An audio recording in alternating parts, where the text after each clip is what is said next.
The air in her lungs felt stolen, replaced by the bitter frost of betrayal. Isabella clutched the positive pregnancy test in her trembling hand, a tiny secret she'd flown across the country to share. This was supposed to be the perfect moment, the triumphant arrival at the new life her husband Julian had built for them. She stood at the marble entryway of their colossal mansion, a palace he called Our Future. But as she stepped inside, the sound of a soft melody reached her ears, a song meant for a wedding aisle, and there, reflected in a floor-to-ceiling mirror, was a woman in a magnificent white gown. It was a gown Isabella had never seen on a woman she knew all too well. This wasn't her future. This was her nightmare. The California sun was a benevolent god casting a golden sheen over the rolling hills of Napa Valley. For Isabella Rossi, that gold was the color of her life. At 26, she was married to Julian Croft, a man whose name was synonymous with tech innovation and old money prestige. Their love story was the stuff of modern fairy tales, a whirlwind romance, a dazzling society wedding, and a future that promised to be as bright and boundless as the Pacific horizon. Isabella traced the rim of her coffee cup, her gaze drifting to the panoramic view from their San Francisco penthouse. They had been married for 2 years, and while Julian's work often took him away, his affection had always felt like a constant, a lighthouse guiding her through the occasional loneliness. He was currently finalizing the last details of their true home, a sprawling estate in Napa he'd christened the Serafina Estate, a testament, he said, to her angelic presence in his life. He'd been there for 3 months, overseeing every detail, promising a grand reveal that would be the start of their family life. A smile played on her lips as her hand drifted down to her still flat stomach. The secret she held was the final perfect piece of their puzzle. 2 days ago, a simple test had confirmed her deepest wish: she was pregnant. She had pictured telling Julian 1,000 times. Under the stars on the new veranda of the Serafina, over a candlelit dinner, he would have arranged her hand, covering his, as she whispered of the news that would change their lives forever. But patience had never been her strong suit. The desire to see his face, to be in his arms as she told him, was an irresistible force. A surprise visit is exactly what he needs, she'd told her best friend Chloe over the phone. He's been working himself to the bone. I want to bring the celebration to him. Chloe, ever the pragmatist, and a razor-sharp litigator, had sounded a note of caution. Are you sure Izzy men like Julian? They live by their schedules. A surprise can sometimes throw a wrench in the works. It's a good wrench, Isabella had laughed, dismissing the concern. The best wrench, he'll be thrilled. So she booked a flight, her heart aflutter, with the kind of giddy excitement she hadn't felt since their wedding day. The drive from the local airport to the estate was a journey through paradise. Ancient oak trees lined the private road, their leaves dappling the sunlight. Vineyards stretched out in immaculate rows, the grapes heavy on the vine. And then she saw it. The Serafina estate was not a house. It was a monument. A symphony of Tuscan architecture and modern glass, it stood proudly on a hill overlooking the entire valley. It was more magnificent, more imposing than any of the pictures Julian had sent. A lump of pure joy formed in her throat. This was their home, the place their child would grow up. She parked her rental car, her hands slightly clammy on the steering wheel. Julian's sleek black Aston Martin was parked near the grand entrance, but there were other cars too, a Range Rover, a Mercedes sedan, caterers perhaps, or decorators for the finishing touches. It only added to her excitement.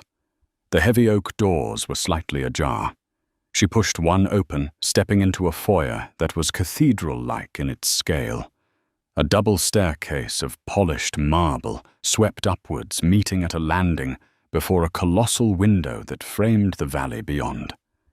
The air smelled of fresh lilies and roses.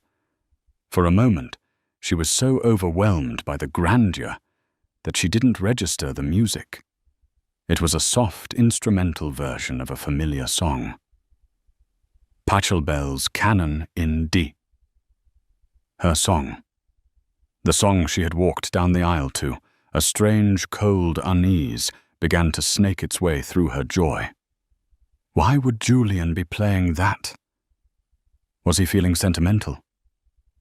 Julian, she called out, her voice echoing in the cavernous space. Honey. I'm here.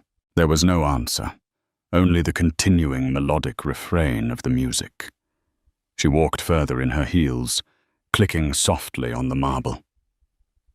The main hall opened into a grand ballroom, a space designed for hundreds of guests. Champagne flutes were arranged in a glittering pyramid on one table. Canapés sat untouched on silver trays. White roses and peonies were everywhere, arranged in breathtaking displays. It wasn't set up for a reveal. It was set up for an event. A wedding. Isabella's breath hitched. A surprise for me, she thought, a wild, improbable hope flickering within her. A vow renewal. But that didn't make sense. Why wouldn't he have told her to come? She moved towards the far end of the ballroom, towards a set of tall, arched windows that overlooked the back gardens. And there, standing before a full-length gilded mirror, was a woman. The woman was a vision in white. A couture wedding gown, beaded with what looked like thousands of tiny pearls, hugged her slender frame. A gossamer veil was pinned in her perfectly coiffed blonde hair. Isabella knew that hair. She knew that posture. As Isabella watched frozen in the doorway, the woman adjusted the veil, her reflection staring back at her. Her lips curved into a triumphant, satisfied smile. It was a smile Isabella had seen before at charity galas and corporate events, always on the arm of some visiting dignitary or rival CEO. It was Amelia Thorne, the daughter of Marcus Thorne, Julian's biggest business rival. The blood drained from Isabella's face. The pregnancy test in her purse suddenly felt like a lead weight. The world tilted on its axis, the beautiful music turning into a mocking, discordant dirge. Why was Amelia Thorne in her house? Why was she wearing a wedding dress? The answer came in a gut-wrenching wave of nausea. She backed away slowly, her hand flying to her mouth to stifle a sob. She needed to get out to unsee this. But it was too late. Her heel caught on the edge of a rug, and she stumbled, knocking over a small side table with a crash. A vase of lilies shattered on the marble floor. The music stopped. Amelia Thorne spun around, her eyes wide with surprise, which quickly morphed into a look of cold, unveiled contempt. And at that exact moment, Julian Croft walked into the room. He was dressed in a tailored tuxedo, a white rose pinned to his lapel. His hair was perfect. His smile was bright, and it died the instant he saw Isabella standing amidst the wreckage of the lilies, her face a mask of utter devastation. Isabella.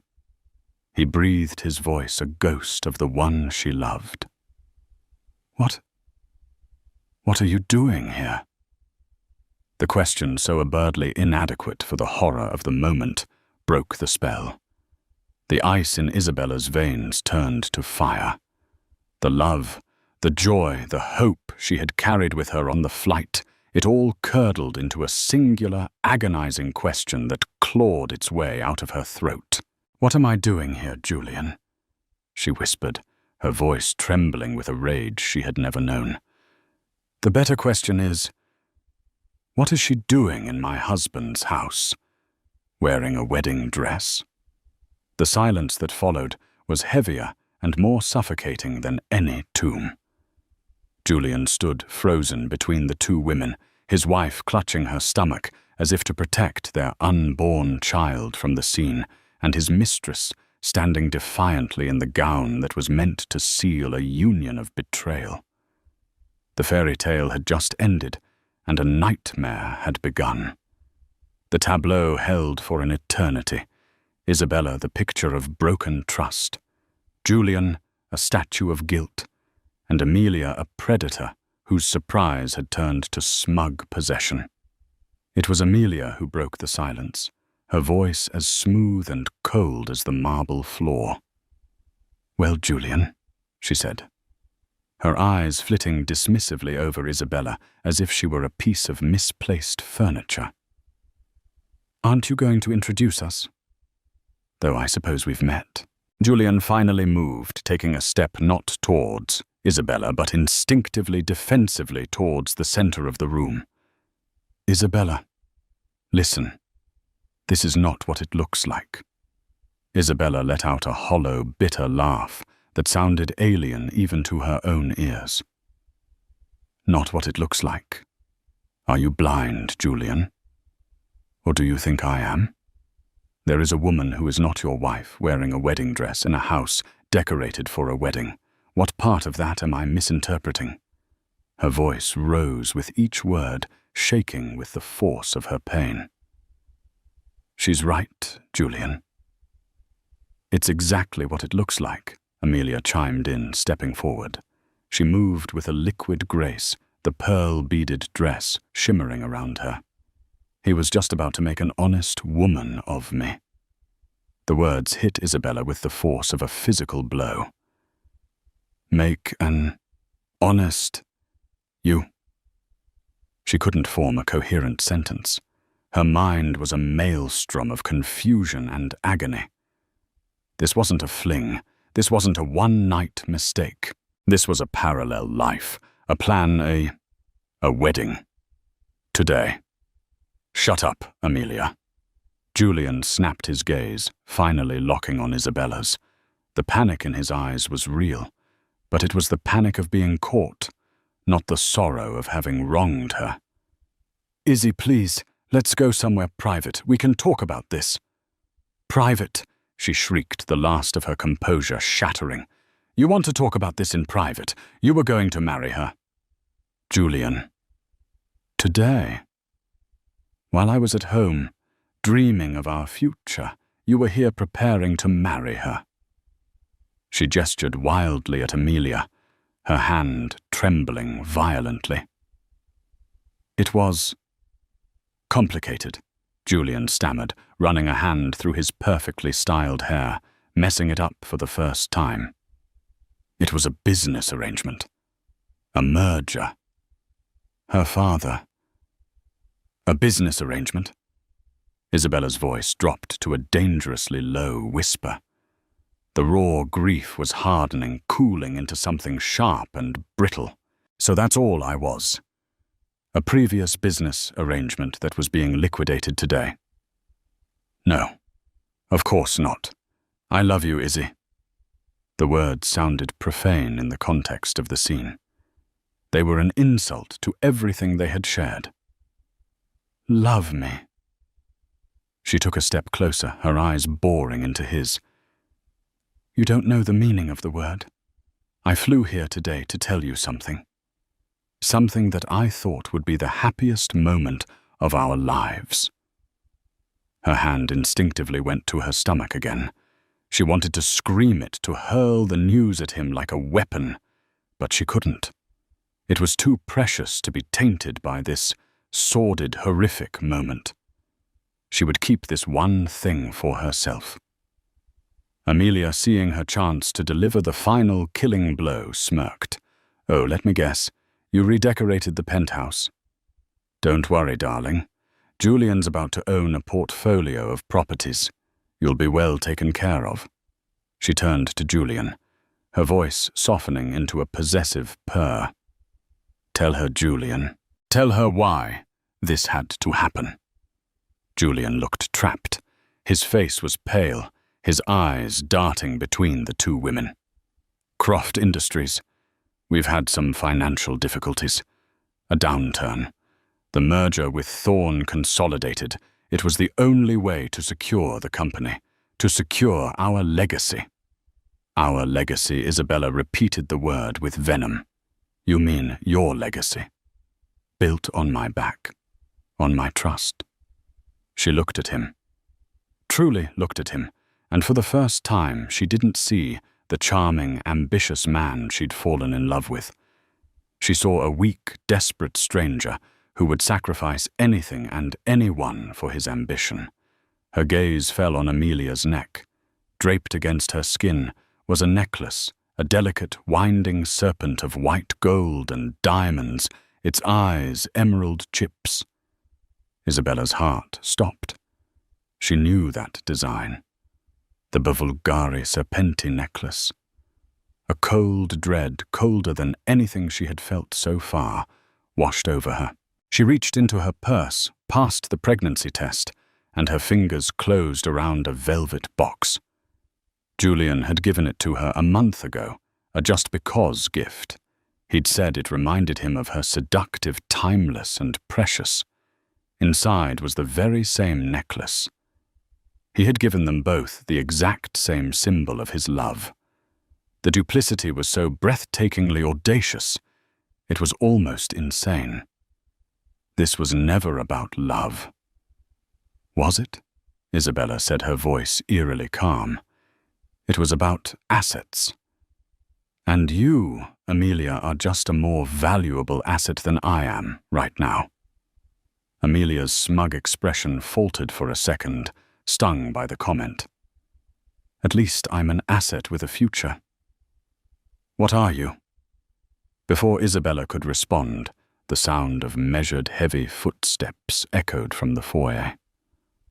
A woman appeared in the doorway of the ballroom. She was in her late 60s, impeccably dressed in a Chanel suit the color of steel. Her silver hair was coiffed into a severe, elegant bun, and her face, though lined, was hard and unforgiving.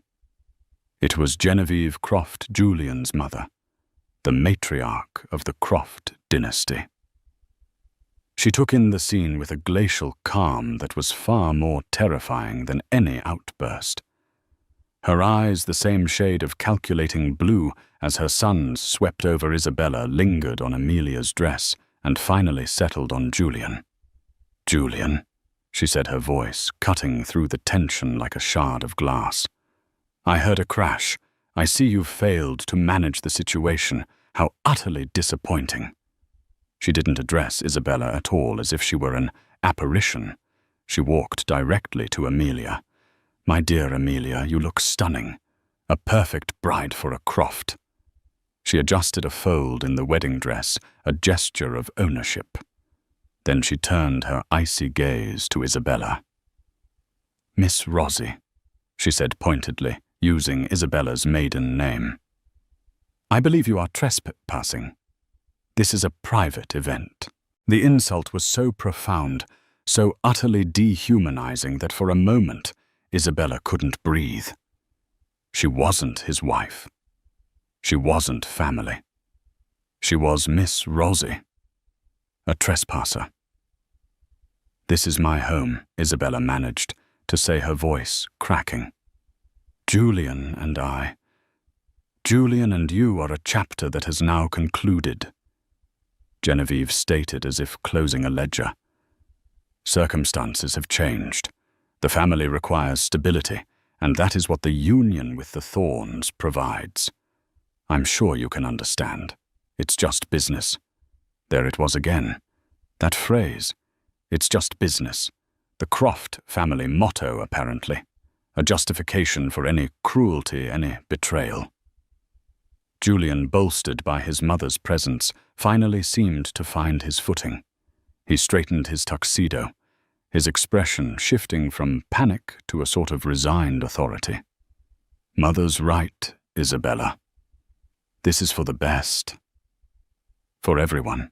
For everyone, Isabella looked at the three of them, Julian the coward, Amelia the victor, Genevieve the architect. They were a united front of treachery and greed. They had planned this. They had orchestrated the end of her life as she knew it, without a second thought for her. The fight went out of her, replaced by a deep, chilling clarity. She wasn't going to win. Not here, not today. Surrounded by them in this monument to their lies, she was powerless. Her only recourse was to escape. Without another word, she turned her back on them. She walked away, her steps unsteady, but deliberate. She walked past the shattered lilies, past the pyramid of champagne glasses, through the grand foyer, and out the heavy oak doors into the searing, indifferent California sun. She didn't look back. She couldn't. She got into her rental car, her hands shaking so badly she could barely fit the key in the ignition. As the engine roared to life, she caught a glimpse of them in her rear-view mirror, standing in the doorway of their palace. Julian, Amelia, and Genevieve. A perfect family portrait of monsters.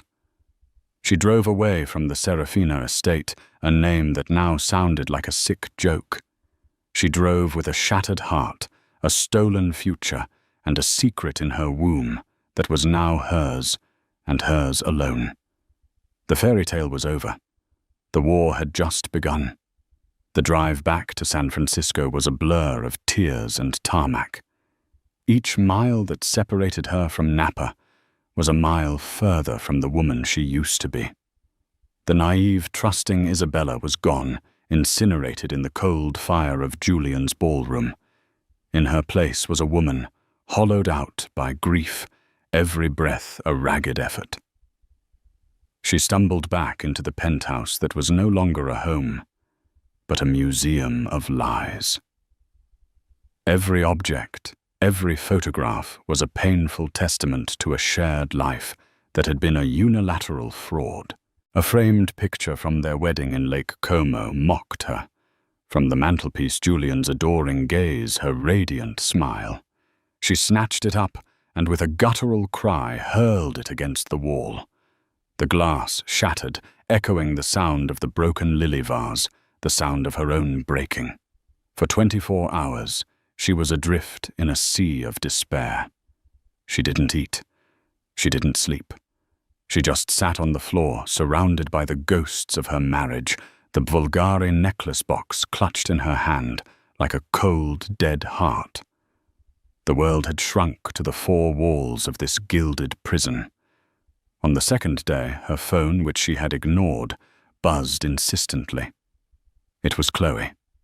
Isabella's finger hovered over the ignore button, but some instinct, some flicker of survival made her answer. Izzy. Thank God I've been calling you for a day. What happened? Did you tell him? How did he take it? Chloe's voice was full of cheerful anticipation. A choked sob was Isabella's only answer. What is it? What's wrong? The levity in Chloe's tone vanished, replaced by the sharp concern of a friend and the incisive focus of a lawyer. Through broken sentences and ragged breaths, Isabella told her everything. The drive, the house, the music, the dress. She told her about Amelia Thorne, Julian's pathetic excuses about business, and the final crushing blow of his mother's arrival. The only thing she kept back, the one secret she still guarded in the rubble of her life, was the pregnancy. It was too raw, too vulnerable to speak aloud yet. There was a long silence on the other end of the line. When Chloe finally spoke, her voice was stripped of all softness. It was the voice she used in a courtroom when she was going for the kill. That bastard, she said the words low and furious. That manipulative, spineless, cheating bastard. Okay, Izzy, I'm booking the first flight out of New York. I'll be there tomorrow morning. Don't talk to him. Don't talk to his mother. Don't answer any calls or emails. Do you understand? What's the point, Chloe? Isabella whispered. It's over. They've already won. The hell it is, Chloe retorted, her voice a steel whip. He committed fraud, Izzy. Marital fraud. He entered into a contract for a secondary marriage while still legally married to you. They didn't win. They just declared a war. They have no idea how to fight. Now you listen to me. Go and take a shower. Drink a glass of water. I'll be there tomorrow. We're going to burn them to the ground. Chloe's words were a lifeline. They didn't erase the pain, but they gave it a direction. For the first time in 2 days, Isabella stood up. She did as Chloe said, the simple acts of showering and hydrating, feeling like monumental victories. The next day, just as promised, Chloe arrived.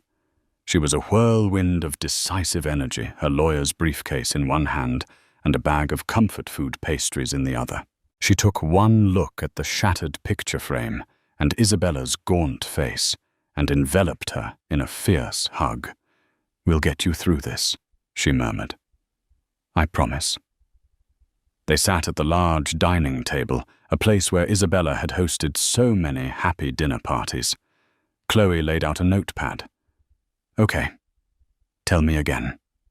Every detail, every word. As Isabella recounted the story, Chloe took meticulous notes. When Isabella mentioned Genevieve Croft, Chloe's pen stopped. Genevieve Croft, she said slowly.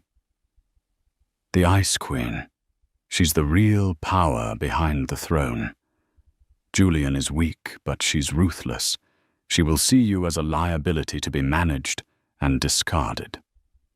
As if on cue, Isabella's phone rang. The caller ID was a private number. Chloe nodded at her. Put it on speaker.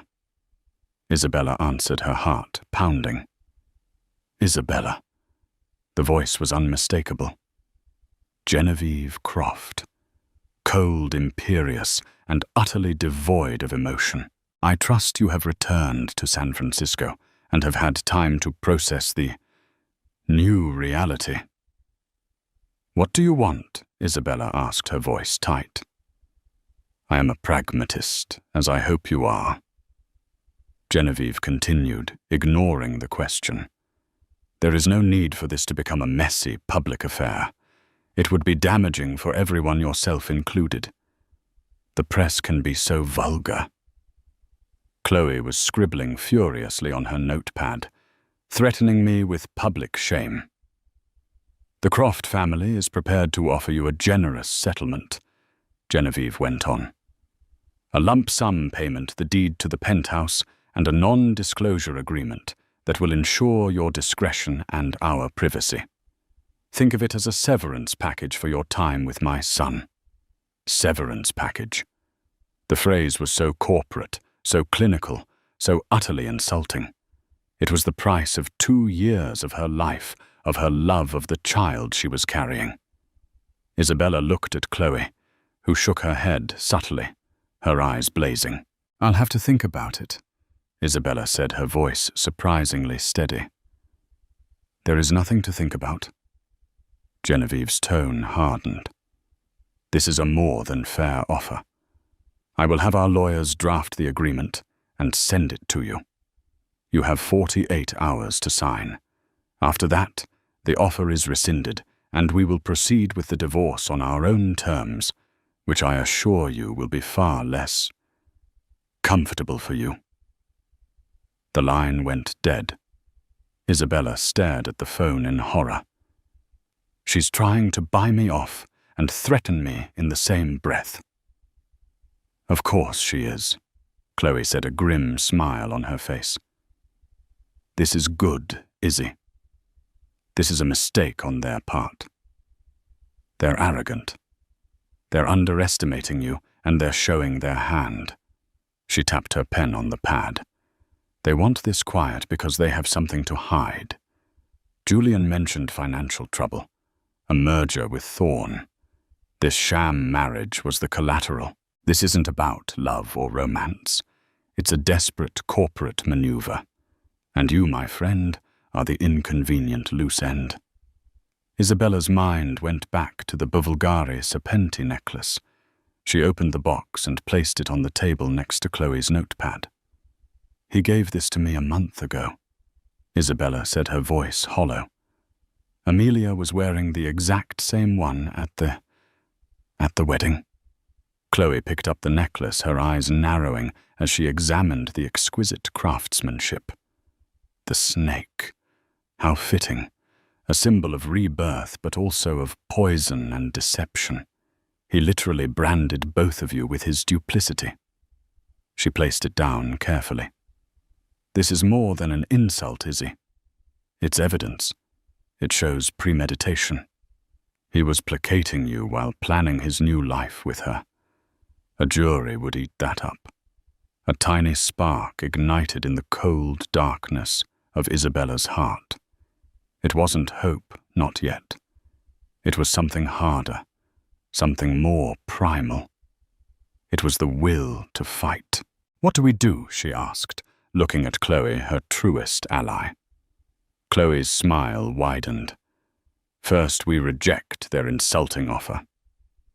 Second, we file for divorce ourselves on grounds of adultery and fraud. But we don't stop there. A messy divorce is what they fear. We need leverage. You said Croft Industries is in trouble. We're going to find out just how much trouble." She leaned forward, her eyes gleaming with strategic fire.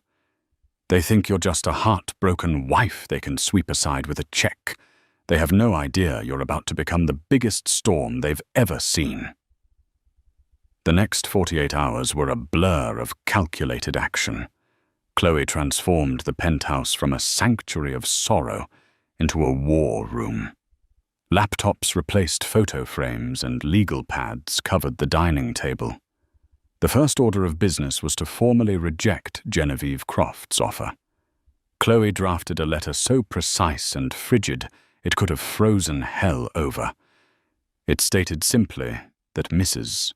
Isabella Croft was not interested in their unconscionable offer, and that all future correspondence should be directed through her legal counsel. "This will infuriate them," Chloe said with satisfaction as she hit send. "Genevieve is used to people obeying. A no from you is an act of rebellion. It puts them on the back foot." The second step was filing for divorce. Chloe's petition was a work of art, a document that laid out Julian's transgressions in unflinching, damning detail. Adultery, fraud, intentional infliction of emotional distress. She cited the planned wedding at the Serafina estate as a brazen act of bigamy in intent, if not in law. "We're not just asking for a settlement, Izzy," Chloe explained, her finger tracing a line on the draft. "We're asking for discovery. Full financial discovery of Julian Croft and Croft Industries. If he claims the company is in trouble, and that's his excuse, he's going to have to prove it." He just opened the door for us to look at his books. While Chloe handled the legal barrage, Isabella was given a different task, one that was both painful and empowering. Chloe had hired a discreet private investigator, a former financial journalist named Ben Carter, who specialized in corporate malfeasance. Ben's job was to dig into the Croft Empire's finances, but he needed a starting point. "You lived with him for 2 years, Izzy," Chloe said gently. "Think. Were there any hushed phone calls? Any names you heard him mention in anger or frustration? Any trips that seemed odd? Any documents you might have seen?" Isabella at first drew a blank. Her memories were colored by love and trust. She hadn't been looking for clues of deception, but as she forced herself to revisit the last 6 months, small dissonant details began to surface. There was a project, Project Nightingale, she recalled slowly. He was obsessed with it. He said it was a new AI integration that would revolutionize logistics. But he was always so secretive about it. He once took a call in the middle of the night, and I heard him yelling, "The burn rate is unsustainable. We need a capital injection now." Chloe's eyes lit up. Project Nightingale. Ben. Did you get that? Ben, a quiet man in his 50s who was on a secure conference call, grunted in affirmation. Got it. Burn rate means they're spending money faster than they're making it. Capital injection is code for we need a bailout. I'll start there. Isabella also remembered overhearing a heated conversation between Julian and his mother about a month before he left for Napa. Genevieve had been furious. You bet the company on Nightingale, Julian. You bet the family's legacy on a pipe dream, and now you come to me for a solution. It will work, Julian had insisted. It just needs more time and more funding. We don't have more funding. Genevieve had shot back. We have Marcus Thorne sniffing around our carcass like a vulture. Your recklessness has brought us to this Julian. To him. At the time, Isabella had thought it was just the usual high-stakes stress of their world. Now she understood. The marriage to Amelia wasn't just a merger. It was a bailout. Marcus Thorne wasn't just investing. He was feasting on their failure. Julian hadn't sold his soul for power. He'd sold it to cover a catastrophic failure. Armed with these new keywords, Project Nightingale burn rate capital injection. Ben Carter went to work. Within days, he began to paint a grim picture. Using a combination of public records, off-the-record sources in the financial world, and forensic accounting, he uncovered the truth. Project Nightingale Croft Industries' great hope was a colossal failure. The technology was flawed, the launch had been a disaster, and it had drained hundreds of millions of dollars from the company's coffers. Croft Industries was leveraged to the hilt bleeding cash and on the verge of insolvency. The stock price was being artificially propped up by a series of misleading press releases, a practice that bordered on securities fraud. The merger with Thorne Consolidated wasn't a partnership. It was a hostile takeover disguised as a marriage alliance. Marcus Thorne knew Julian was desperate. He had agreed to absorb the company, save the Croft name from public disgrace, and install Julian as a figurehead president. The price for this salvation was Amelia's hand in marriage, a medieval-style contract to seal the deal. My God, Isabella breathed, looking at the report Ben had compiled. It's all a lie. The whole company. They're a house of cards, Chloe said, her expression grim. And Genevieve's little NDA was meant to keep you from being the gust of wind that blows them over. If you were to go public with this, with the story of why he tried to marry Amelia and tie it to the failure of Project Nightingale, it would trigger an SEC investigation. It would cause a panic among their remaining investors. It would be the end of them. The power dynamic had shifted completely. Isabella was no longer the victim. She was the one holding the detonator. The weight of this knowledge was immense. For a moment, she felt a pang of the old loyalty, a whisper of the love she once had for Julian. Did she really want to destroy him, to obliterate his family's legacy? Then she thought of him standing there in his tuxedo, telling her it was for the best. She thought of Genevieve, calling her a trespasser. She thought of Amelia's smug, victorious smile. And most of all, she thought of the tiny, innocent life growing inside her, a life that deserved a future free from the toxic poison of the Croft dynasty. Her resolve hardened into diamond. This wasn't about revenge anymore. It was about justice. It was about ensuring that her child would never be a pawn in their cruel games. They're hosting the annual Croft Foundation Legacy Gala in 2 weeks. Isabella said, a new steely calm in her voice. She remembered the invitation on Julian's desk. It was the pinnacle of their social calendar, an event where they paraded their philanthropy and power in front of the city's elite. Julian will be there. Amelia will be on his arm. Genevieve will be presiding over it all like a queen. Chloe looked at her, understanding dawning in her eyes. Izzy, what are you thinking? They tried to erase me in private, Isabella said, her gaze distant and cold. They cast me aside in a secret, shameful ceremony. I think it's only fair that I reintroduce myself in public. She picked up the Bivgari Serpenti necklace from the table, its diamond scales glittering under the light. She had once thought it a symbol of love, then a symbol of betrayal. Now she saw it for what it truly was. The serpent sheds its skin to grow. It is a symbol of transformation, and its venom can be lethal.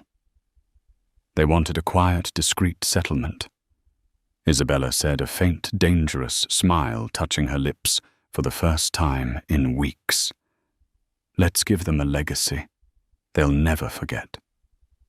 The grand ballroom of the Fairmont Hotel was not merely a room. It was the heart of the Croft Empire, pulsing with power and gilded prestige. Tonight it beat stronger than ever. Crystal chandeliers vast and intricate as constellations rained down a diamond-like glow upon the city's elite. The air, thick with the scent of lilies and expensive perfume, hummed with a symphony of influence, the clinking of champagne flutes, the murmur of stock tips, and the practiced laughter of people who knew their own importance. This was the Croft Foundation Legacy Gala, an annual masterclass in public relations where Genevieve and Julian Croft polished their family crest for the world to admire. Tonight their triumph was palpable. Julian, impossibly handsome in a Tom Ford tuxedo, moved through the crowd with a restored swagger. On his arm, a vision in crimson silk, was Amelia Thorne. Her presence was a living, breathing press release, an unspoken confirmation of the brilliant strategic alliance that had saved one empire and aggrandized another. They were a power couple in their glorious genesis, accepting congratulations with practiced humility. A bold move, Julian. Absolutely brilliant one. Banking magnate slurred, clapping him on the shoulder. We believe in a bold future, Julian replied smoothly, his hand possessively on the small of Amelia's back. Genevieve held court near the stage, a silver-haired queen surveying her domain. She was immaculate, her Chanel suit the color of burnished steel, her smile a masterpiece of controlled satisfaction. She had weathered the storm. She had navigated the family through her son's catastrophic failure and emerged stronger, her dynasty secured by this new lucrative union. The Isabella problem had been handled, a minor liability settled and silenced. In Genevieve's mind, the ledger was balanced. The chapter was closed. They were all so confident, so secure in their victory, that not one of them noticed the subtle shift at the grand entrance. They didn't feel the first tremor of the earthquake that was about to bring their world crashing down.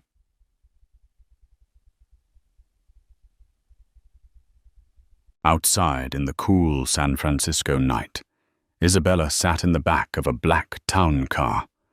The distant sounds of the gala were a muffled thrum against the window. She was wearing a gown of midnight blue silk, a column of quiet defiance. Her armor. In her lap, her hands were clasped so tightly her knuckles were white. Her heart hammered against her ribs, a frantic drumbeat of fear and resolve. You don't have to do this, Izzy, Chloe said softly from beside her. She wasn't dressed for a party. She was dressed for battle in a sharp black pantsuit. We have enough. We can destroy them in court. Isabella drew a slow, shaky breath and looked at her friend. her rock. They tried to erase me in a silent, private way. They counted on my shame, on my grief to keep me quiet. If I let this happen only in a courtroom, it becomes a legal dispute. But what they did, it wasn't just illegal. It was a violation of a life, of a soul. She paused, her hand instinctively touching the Bevelgari Serpenti necklace at her throat. Its cold weight was a constant reminder. They need to be exposed, not just for what they did to their company, but for what they did to me. People need to see who they really are behind the donations and the smiles. Her gaze drifted to the hotel entrance. The fear was still there, a cold knot in her stomach, but beneath it was a bedrock of pure, unshakable purpose. She thought of the life inside her, a secret source of strength. This wasn't for the woman Julian had shattered. This was for the woman she was becoming, and for the child who deserved a world free of the Crofts' poison. "It's time," Isabella said, her voice devoid of its earlier tremor. Chloe gave her hand a final firm squeeze. "Then let's go give them a legacy they'll never forget." Her arrival was not a grand announcement. It was a whisper that started at the edge of the room and turned into a deafening roar of silence. The doorman, recognizing her, simply nodded and opened the door. She stepped across the threshold, and the opulent warmth of the ballroom washed over her. A woman who had been friends with her at the country club saw her first. Her champagne flute paused halfway to her lips, her eyes widening in disbelief. She nudged her husband. He turned, and his jaw went slack. They whispered to the couple next to them, and so it began. A chain reaction of shock rippling through the glittering crowd. The hum of conversation faltered, section by section, like an orchestra losing its sheet music. The music itself, a string quartet playing Vivaldi, seemed to thin the notes, suddenly sounding fragile and exposed. Heads turned. Phones were discreetly raised. Whispers ignited. "Is that Isabella Croft? What is she doing here? I thought the divorce was final. My God, look at her necklace. Isn't that—" The wave of silence and whispers finally reached the stage where the triumphant trio stood. Julian was the first to feel the chill. He turned from a conversation, a charming smile still lingering on his face, and saw her. The smile did not just freeze, it shattered. The color drained from his face, leaving behind a sickly waxen pallor. The glass in his hand trembled, the champagne sloshing over the rim. For a horrifying second, he thought he was hallucinating, that his guilt had conjured her ghost to haunt him at his moment of victory.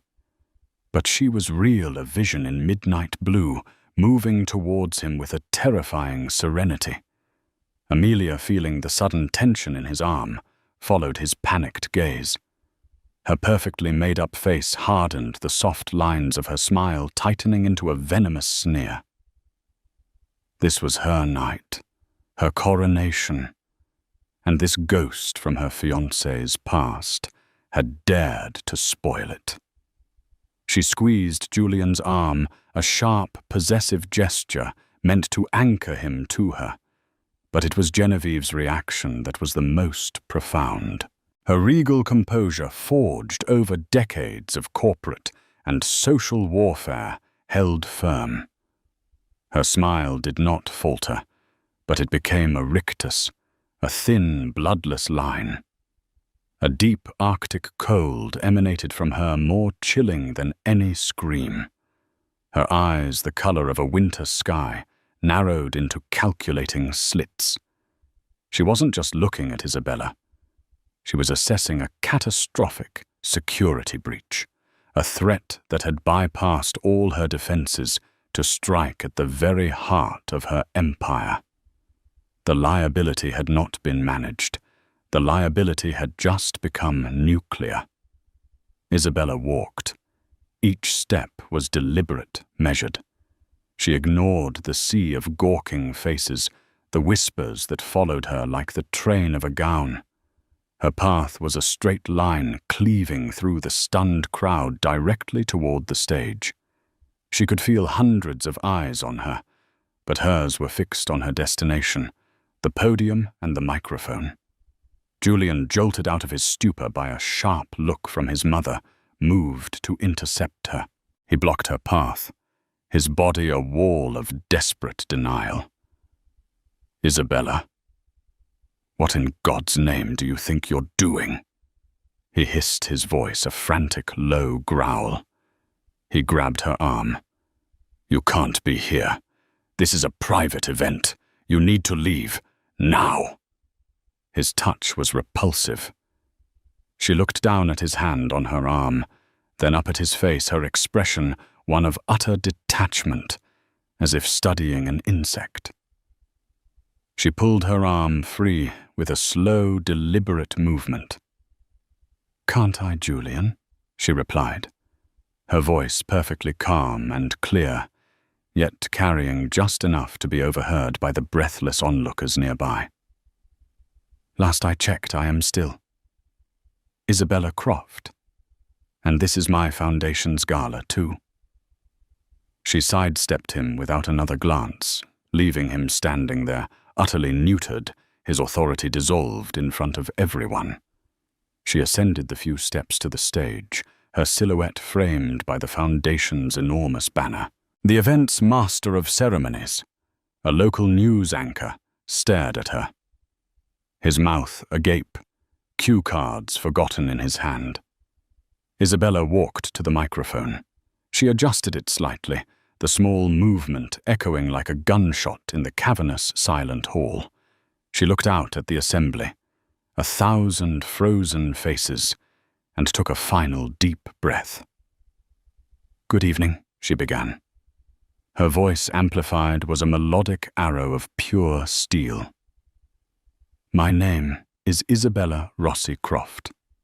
For the past 2 years, you have known me as Julian Croft's wife. I see many of you are surprised to see me here tonight. I'm sure you're even more surprised to see me alone." She let the statement hang in the air, a formal declaration that the rumors were true. Her eyes swept the room before landing on the frozen trio at the side of the stage.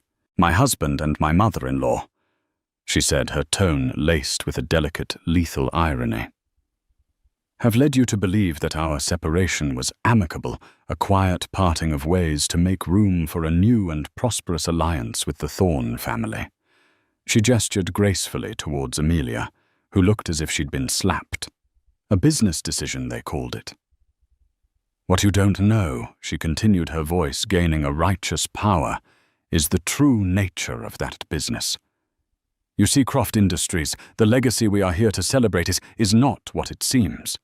It is a house of cards built on a foundation of debt and deceit." A collective audible gasp went through the room. The financial journalist in the front row, who had been watching with rapt attention, began typing on his phone with a speed born of pure adrenaline. His editor would be waking the entire newsroom. The flagship project that was meant to secure its future, Project Nightingale, has been a catastrophic failure, burning through hundreds of millions of dollars with no viable product to show for it. The company is insolvent. This was no longer just a marital drama. This was a financial bombshell. The air crackled with panic. Men in tuxedos were exchanging horrified looks, their minds no doubt racing through their stock portfolios. Julian and Genevieve Croft didn't want you to know that Isabella said, her gaze now locking onto Julian's. He looked like a man drowning his face, a mask of disbelief and ruin. They couldn't afford for the market to know the truth, so they found a solution, a bailout disguised as a marriage. Her voice dropped, becoming intimately conspiratorial, drawing every person in the room closer. The price of saving the Croft name from public disgrace was a wedding. A secret wedding planned while I was still his wife, living in our home, believing in our future. The deal was simple. Marcus Thorne's money and power in exchange for my husband. A merger sealed not with a contract, but with a wedding vow. She let the full sordid weight of the revelation settle. Then for the killing blow, she slowly raised her hand and touched the serpent necklace. The stage lights caught the diamonds, making them glitter like venomous scales. Julian gave me this necklace as a symbol of his love.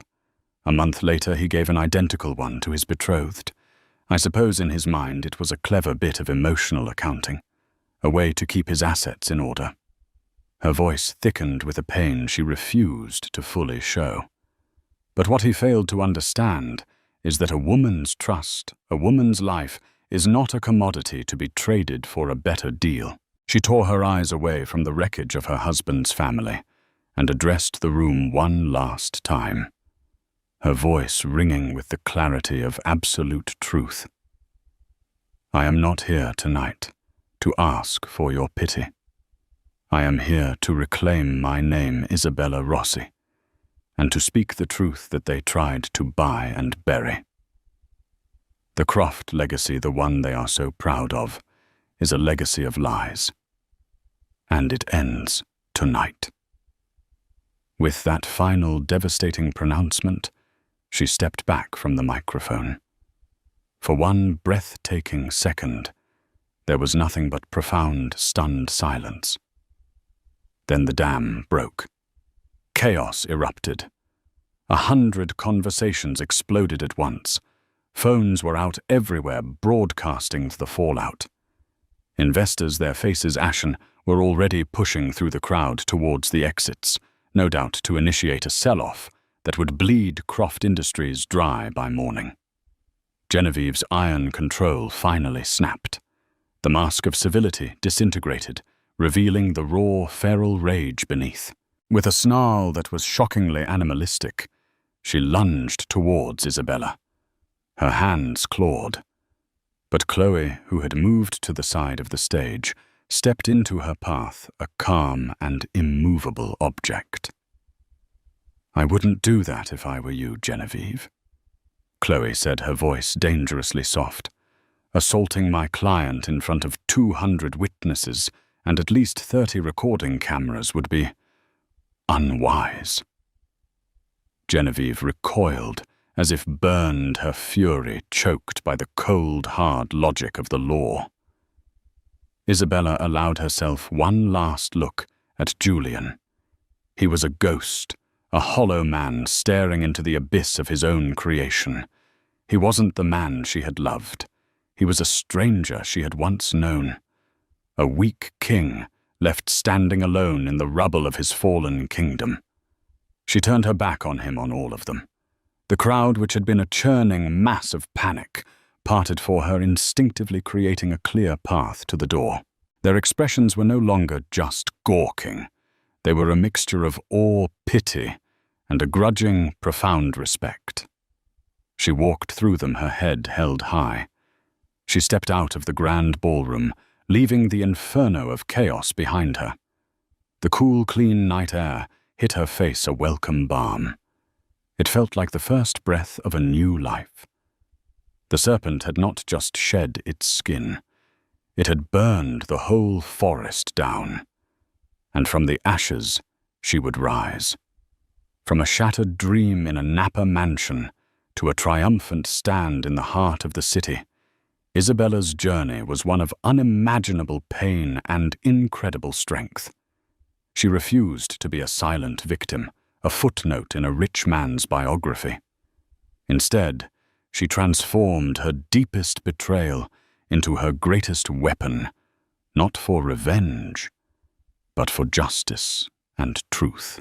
Her story is a powerful reminder that our deepest wounds can forge our strongest armor, and that true power isn't about wealth or legacy, but about the courage to speak your truth even when your voice shakes. She walked away not just from a marriage, but from a world of lies, ready to build a new life on her own terms for herself and the child who would now know only a legacy of strength. The whisper of silk, the glint of a diamond, the sweet scent of impending fatherhood. Amelia had orchestrated the perfect surprise. A gift not just of luxury, but of love sent to her husband's gleaming corporate office. It was a testament to their shared future, a future she carried gently within her. But in the sterile air of that high-rise, another woman's hands adorned with rings he'd also bought would tear open the carefully wrapped package. The scream that followed wasn't one of delight. It was a sound that would shatter the pristine facade of their perfect life, exposing a web of deceit so intricate that the truth would be the most devastating blow of all.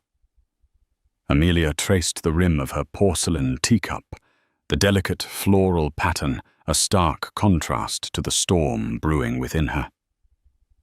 From the 35th floor of their penthouse apartment, the city sprawled beneath her like a glittering tapestry, a world she and Julian had conquered together. Or rather, a world Julian had conquered and she had graciously adorned. Her reflection in the panoramic window showed a woman who had everything a husband whose name echoed in the halls of finance, a home that graced the covers of architectural magazines, and a baby, their baby nestled safely in her womb.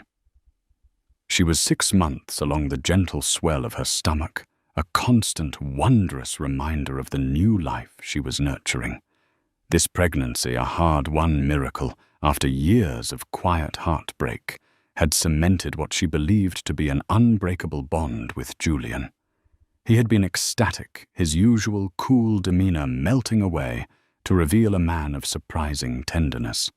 He'd ordered a custom-built crib from a bespoke furniture maker in Italy, filled a room with every conceivable baby gadget, and massaged her swollen ankles every night with a devotion that brought tears to her eyes.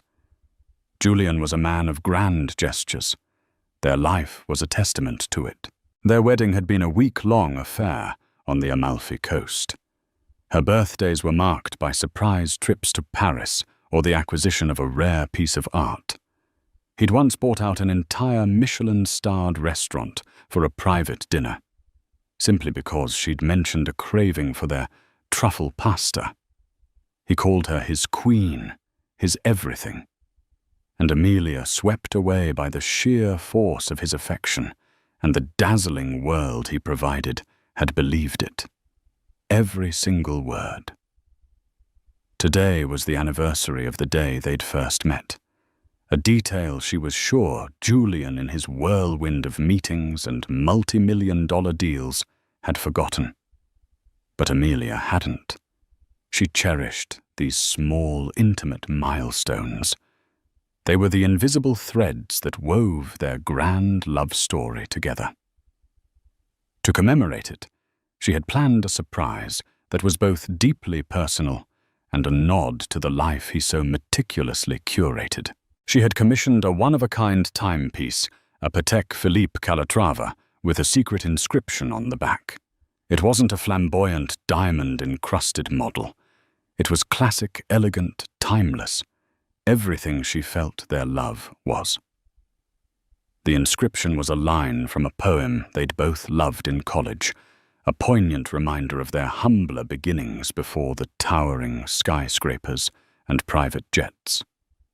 My soul, your soul, 2 stars in the same sky.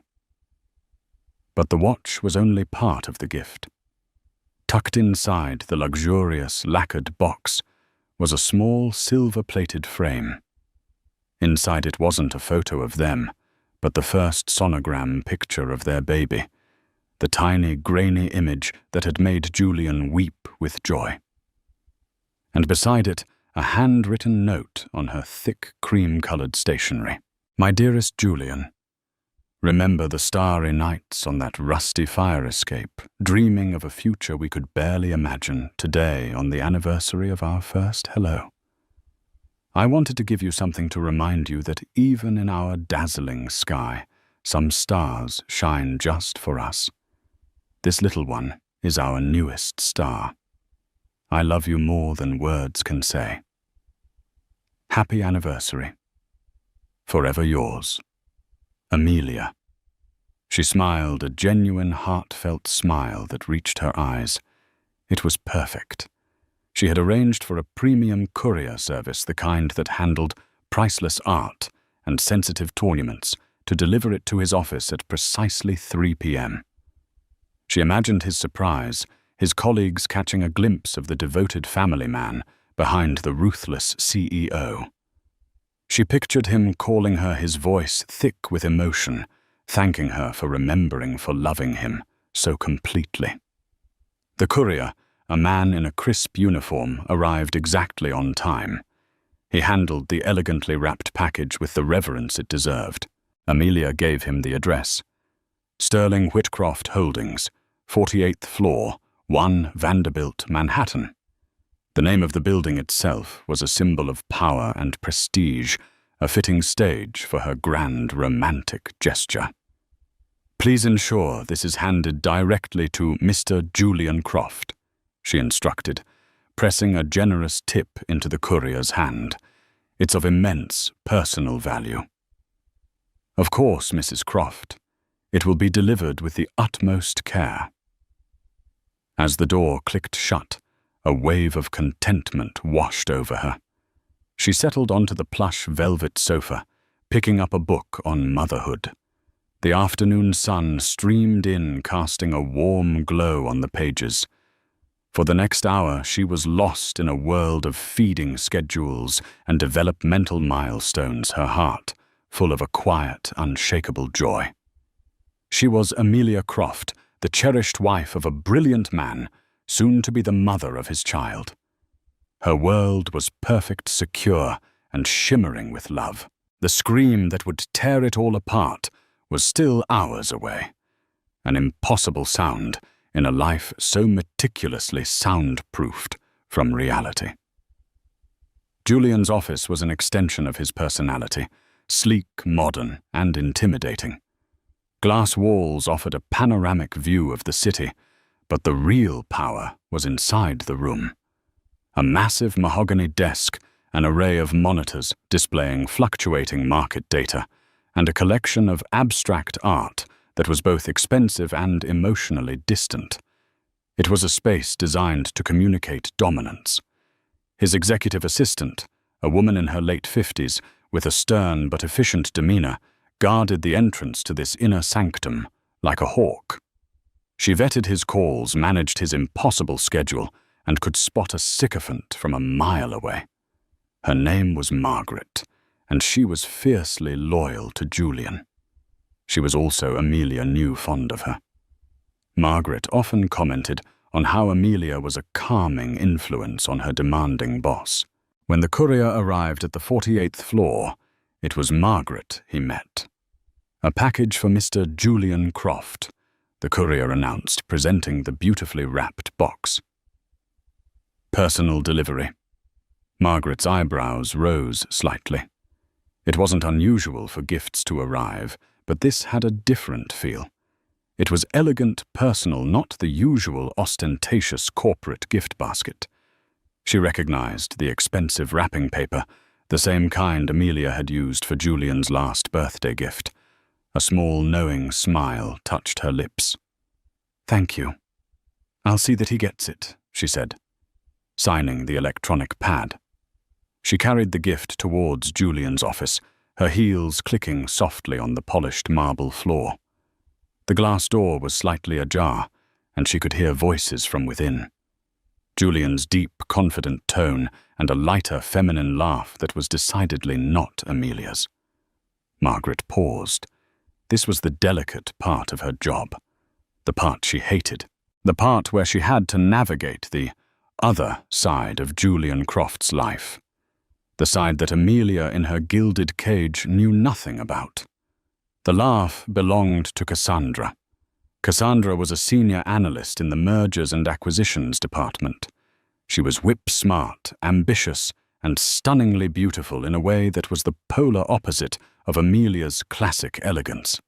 Where Amelia was soft curves and gentle smiles, Cassandra was sharp angles and a predatory gaze. She had raven black hair, cut in a severe, stylish bob, and a wardrobe of form-fitting dresses that were just on the edge of office-appropriate. She was a shark in a sea of sharks, and she had set her sights on Julian Croft from the day she'd walked into the firm. Margaret had seen it all unfold. The late-night strategy sessions, the business trips that coincidentally involved a layover in a romantic city, the lingering touches and shared glances that crackled with an energy that had nothing to do with stock prices. She despised Cassandra, not just for the blatant affair, but for the danger she posed to the kind, unsuspecting woman who was carrying Julian's child. She could hear their conversation more clearly now. "The deal is sealed. We'll announce the acquisition on Monday," Julian was saying. "We should celebrate." Cassandra purred, her voice dripping with suggestion. "My place tonight. I'll open that bottle of single malt you like." "I can't tonight, Cass. Amelia is—" He trailed off, but Margaret could fill in the blank. "Amelia is pregnant. Amelia is waiting for me at home." "Right." The little wifey Cassandra's tone was laced with a derision she barely tried to conceal. "How is she, by the way?" Still enjoying her life as a professional lunch-goer, Margaret's hand tightened on the package. The insult to Amelia was a physical blow. She despised this woman's cruelty. "Be nice." Julian's voice was firm, but it lacked real conviction. He never defended Amelia with the ferocity he used to defend a business deal.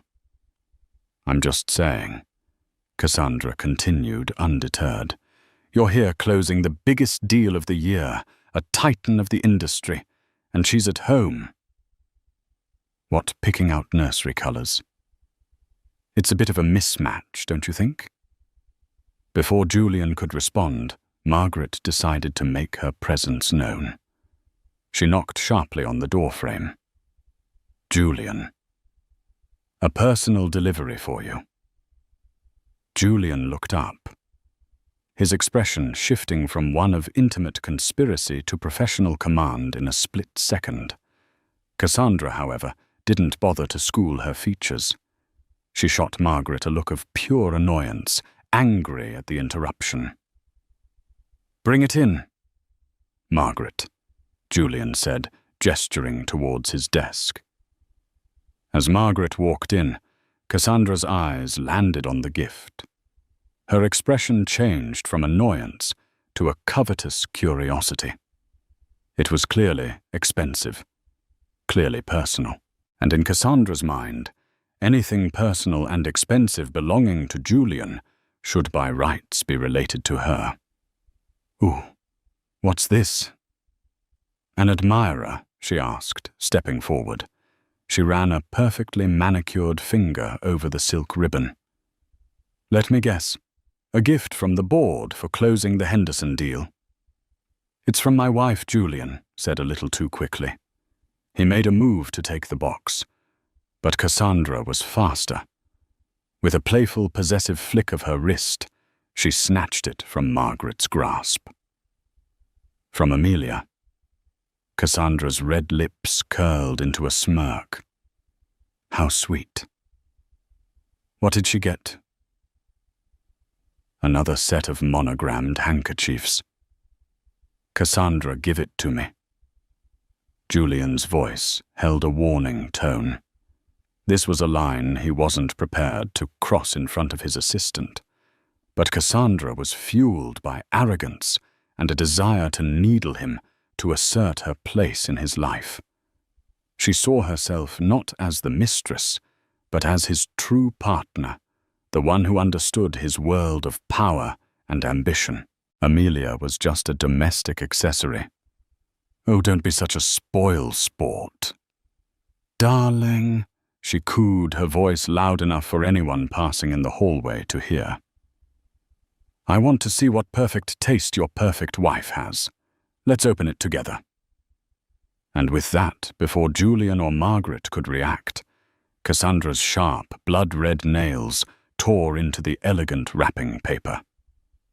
She ripped it open with a careless, almost violent motion, a stark contrast to the love and care with which Amelia had wrapped it just hours before. The lid of the Patek Philippe box was revealed. Cassandra's eyes widened with genuine surprise and a flash of greed. "Well, well, Mrs. Croft has expensive taste," she murmured, lifting the heavy lid. The classic, understated beauty of the Calatrava gleamed up at them. For a moment there was silence. Julian stared, a muscle twitching in his jaw. Margaret held her breath, a sense of dread coiling in her stomach. And then Cassandra saw what was nestled beside the watch. She picked up the small silver frame. She tilted it towards the light. Her brow furrowed in confusion. And then she saw it, the grainy black and white image. The unmistakable shape of a fetus, her face a mask of triumphant arrogance, just seconds before contorted. The color drained from her cheeks, her crimson lips parted. And then she screamed. It wasn't a scream of surprise or delight. It was a raw, guttural sound of pure, unadulterated shock and horror. A sound of a carefully constructed reality, shattering into a million pieces. A sound that echoed through the glass-walled office out into the hushed professional quiet of the 48th floor. A primal cry of a secret blown wide open. The scream ripped through the sterile air of the 48th floor, sharp and visceral. It was a sound that didn't belong amidst the quiet hum of servers and the muted ringing of phones. Heads popped up over cubicle walls. The low murmur of business chatter ceased. In that one piercing moment, every eye on the floor was turned towards the glass-walled office of Julian Croft. Inside the scene was frozen. Julian stood, his face a ghastly shade of pale, his eyes wide with a mixture of fury and panic. Margaret was rooted to the spot, her professional composure finally cracking as she stared at the unfolding disaster, and Cassandra was trembling. Her hand clapped over her mouth, as if to shove the scream back down her throat. Her other hand still held the silver frame, but her knuckles were white, her grip so tight it threatened to crush the delicate object. What is this?" she finally whispered, her voice a ragged, broken thing. She thrust the sonogram picture towards Julian, her eyes wild and accusing. "What is this?" "Julian!" Julian finally jolted into action, lunged forward and snatched the frame from her hand.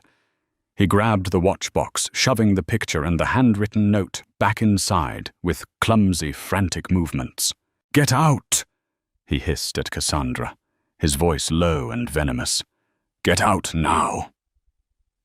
But Cassandra wasn't listening.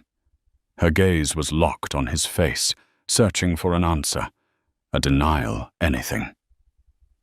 You told me you were leaving her. You said the marriage was just for appearances, a business arrangement." Her voice began to rise again, teetering on the edge of hysteria. "You don't have a baby with a business arrangement, Julian." I said. "Get out!" he roared, his voice finally exploding, echoing his earlier command, but now filled with raw, desperate anger. He grabbed her arm, his fingers digging into her flesh, and began to physically propel her towards the door. "Let go of me," she shrieked, struggling against his grip. "You lied to me. All this time you've been lying to me." The spectacle was now on full display for the entire senior management floor. Colleagues, rivals, and subordinates alike were staring, their faces a mixture of shock, fascination, and thinly veiled schadenfreude. The pristine facade of Julian Croft, the untouchable master of the universe, was cracking right before their eyes. Margaret, her training kicking in, moved swiftly to the door. "Everything is fine," she announced in a firm, commanding voice to the gawking crowd. "Mr. Croft is handling a private matter. Please return to your work."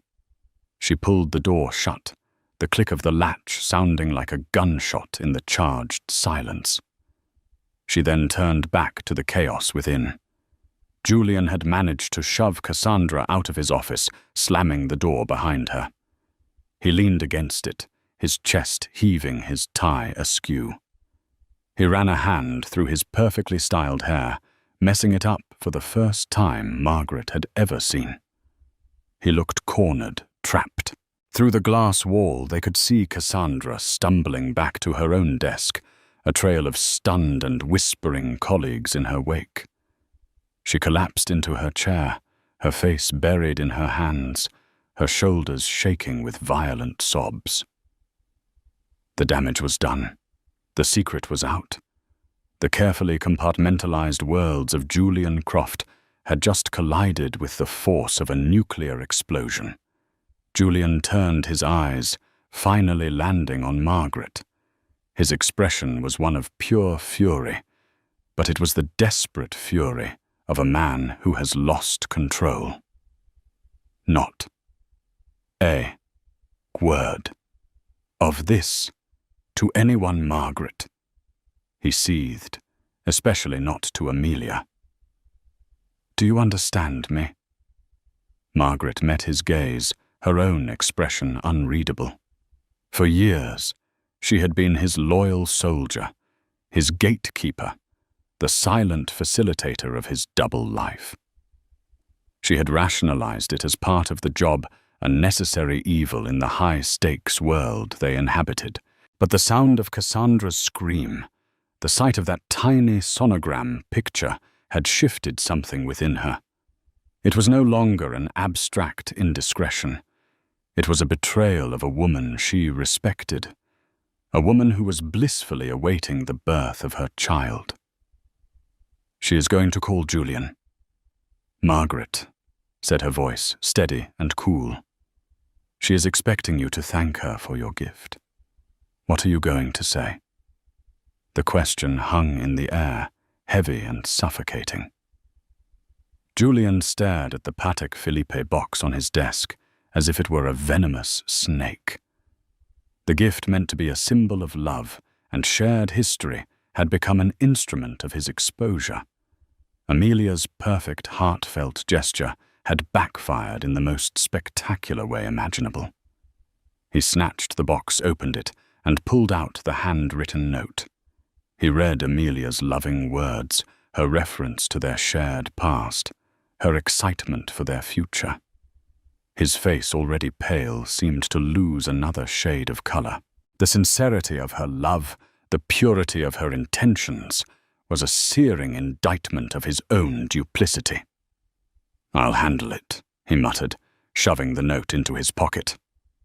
He picked up his phone, his thumb hovering over Amelia's contact photo, a picture of her smiling, radiant on a beach in the Maldives.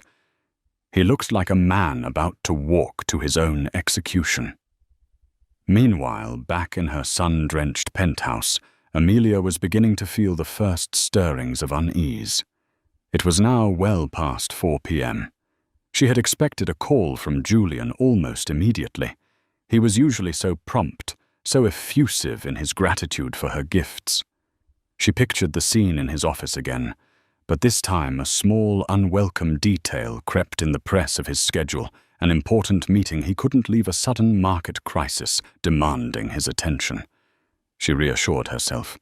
He was a busy man. That was part of the package. He would call when he could. She tried to go back to her book, but the words blurred on the page. She checked her phone. No missed calls. No messages. She decided to call him. The phone rang once, twice, 3 times. Then it went to voicemail. "You've reached Julian Croft. I'm unavailable at the moment. Please leave a message." This was unusual. Julian prided himself on his accessibility, at least to her. His phone was an extension of his hand. For him not to answer was strange. For him not to have called her by now was almost unheard of. A tiny seed of anxiety began to sprout in the fertile ground of her waiting. She told herself she was being silly, that the pregnancy hormones were making her oversensitive. She made herself another cup of herbal tea, the steam warming her hands, but not the chill that was beginning to creep into her heart. Back on the 48th floor, Julian was staring at his phone, watching Amelia's call go to voicemail. He couldn't talk to her. Not now. Not when the sound of Cassandra's scream was still ringing in his ears. What would he say? How could he possibly feign the delight and emotion she would be expecting? His voice would betray him. His guilt was a physical thing, a sour taste in his mouth. He looked at the gift box. He had to hide it. He couldn't take it home. Amelia would expect to see him wearing the watch. She would ask where he had put the picture frame. The entire gift was now radioactive, a piece of evidence in a crime he was desperate to conceal. He looked at Margaret, his eyes pleading. "I need you to what, Julian?" She cut him off, her tone sharp. "To lie for you, to clean up this mess. My job is to manage your schedule, not your infidelities." The insubordination was shocking, and they both knew it. But Margaret had reached her limit. Julian's face hardened. "You will do what I tell you to do, Margaret. Your loyalty is to me and to this company. Your very generous salary depends on it." The threat hung in the air, ugly and undisguised. Margaret stared back at him, a silent battle of wills playing out between them. Finally, with a sigh that seemed to carry the weight of years of complicity, she nodded. "What do you need me to do?" she asked, her voice flat and devoid of its usual warmth. "Take this," he said, pushing the Patek Philippe box towards her. "Get it out of here. I don't care what you do with it. Sell it. Throw it in the Hudson River. Just make sure it disappears. And it never ever gets back to my wife." He then turned his attention to the more immediate problem, Cassandra. He strode out of his office, ignoring the renewed whispers and stares, and marched directly to her desk. "My office." "Now," he commanded. Cassandra, her face tear-streaked and blotchy, looked up at him with a mixture of hatred and heartbreak. She followed him back to his office, and he shut the door firmly behind them. "You have 5 minutes to pack your personal belongings," he said, his voice cold and devoid of any emotion. "Security will escort you from the building. Your severance package will be generous. But it is contingent on you signing a non-disclosure agreement, so comprehensive it will prevent you from even thinking my name." "Is that clear?" Cassandra stared at him aghast. "You're firing me." Her voice was a choked whisper. "After everything. After all your promises." "The promises were based on a discretion you have just proven incapable of," Julian retorted icily. "You created a scene. You disrupted the entire floor. You are a liability. The situation is over. You are over." The cruelty was breathtaking. The man who had whispered promises of a future together was now discarding her like a failed business venture. Cassandra's heartbreak curdled into a cold, hard rage. "You think you can just get rid of me," she hissed.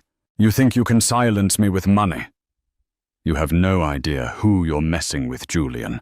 I know everything. I know about the offshore accounts. I know about the Cayman deal. I know where all the bodies are buried. You may have fired me from your company, but you are not rid of me." She turned and walked out of his office, her head held high, leaving a stunned Julian in her wake. He had solved one problem by firing her, but he had just created a much, much bigger one.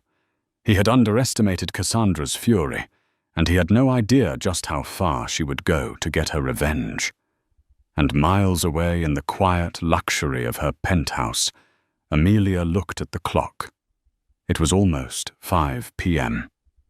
The silence from her husband was no longer just strange. It was a screaming, gaping void that was starting to swallow her perfect world whole. She picked up her phone and dialed a different number. It was a number she rarely used, but one she knew by heart. It was Margaret's direct line at the office.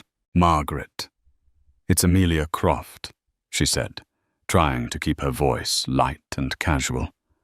"I'm so sorry to bother you, but I've been trying to reach Julian. Is he in a meeting? I sent a package over earlier, and I just wanted to make sure he received it." On the other end of the line, Margaret closed her eyes. She held the heavy Patek Philippe box in her lap. The lie Julian wanted her to tell felt like poison on her tongue. But the threat to her livelihood, the years of ingrained loyalty, and a flicker of misguided pity for the man whose life was imploding, made her hesitate. "Yes, Mrs. Croft." Margaret began, her voice carefully neutral. "He's just been pulled into an emergency conference call with the London office. The market is very volatile today. He did ask me to tell you that he received your gift and he loves it. He said he would call you the second he is free." The lie was delivered, the first of many, and as Amelia hung up, a wave of relief washed over her, chasing away the earlier anxiety. Of course, a market crisis. It all made sense. She was being silly, oversensitive. Her Julian was just busy conquering the world. He loved her gift. Everything was fine. But Margaret, as she placed the phone back in its cradle, felt a profound sense of shame. She looked at the expensive box in her lap, the symbol of a pure love that had been so cruelly desecrated. She thought of the furious, vengeful woman who had just been fired and the kind, pregnant woman who had just been lied to. And she knew with a certainty that chilled her to the bone that this was far from over. This was just the beginning. The days that followed were a masterclass in deception.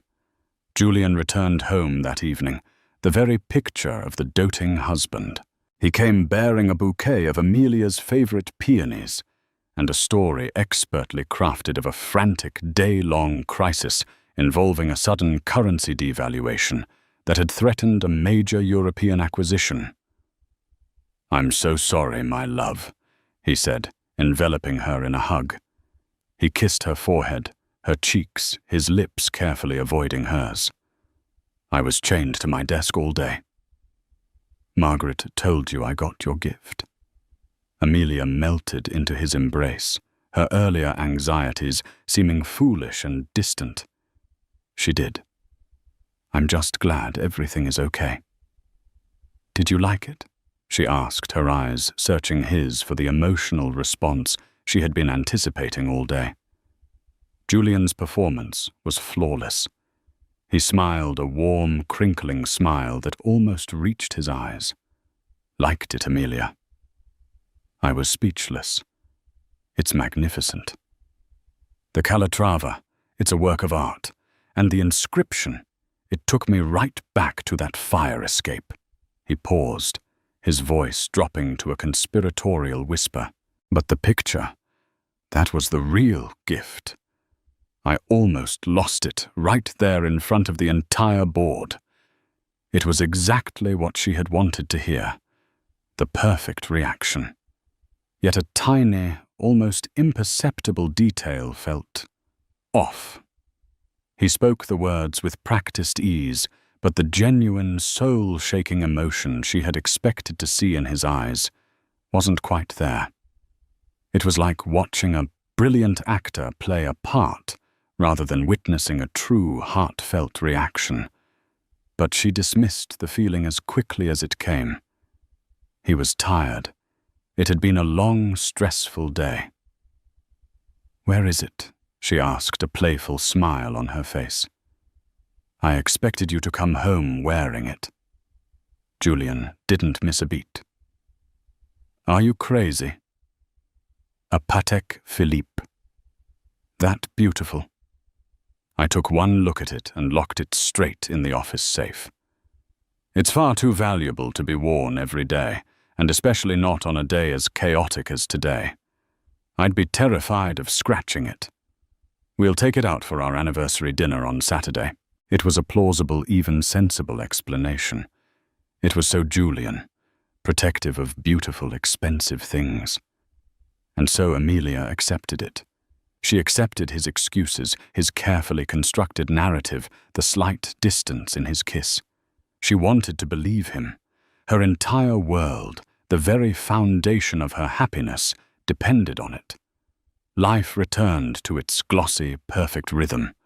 Julian went to the office, Amelia attended her prenatal yoga classes, and oversaw the final touches on the nursery.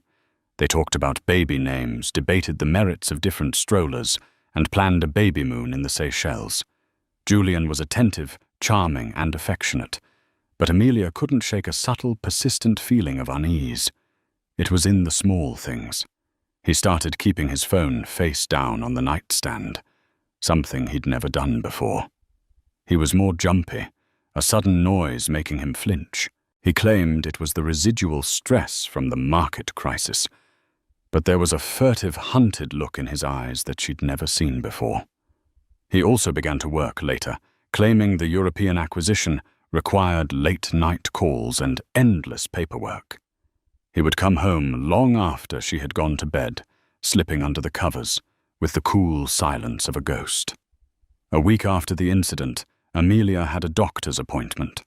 It was a routine checkup, and she'd asked Julian to come with her, hoping they could hear the baby's heartbeat together again. He had agreed enthusiastically, but on the morning of the appointment, he called, his voice strained. "Darling, I'm so sorry. I'm completely swamped. We're in the final stages of due diligence on the Henderson deal. I can't possibly get away." "The Henderson deal?" Amelia asked, confused. "I thought that was the deal that closed last week, the one that caused the big crisis." There was a fractional pause on the other end of the line. No. That was the precursor. This is the final, painstaking legal work. It's incredibly tedious. I promise I'll be at the next one. Get me a new picture of our little star. Okay. She hung up, a knot of disappointment tightening in her chest.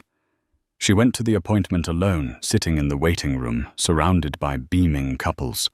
She listened to the strong, rhythmic thump of her baby's heart, a sound of profound joy that was now tinged with a lonely sadness. That afternoon, needing a distraction, she decided to do some shopping. As she browsed in a high-end baby boutique, her phone buzzed. It was an email notification. The subject line was blank. The sender was an address she didn't recognize, Karma. RSA bitch at protonmail.com. Curiosity piqued, she opened it. There was no text, just a single attachment, a video file. Hesitantly, she tapped to download it.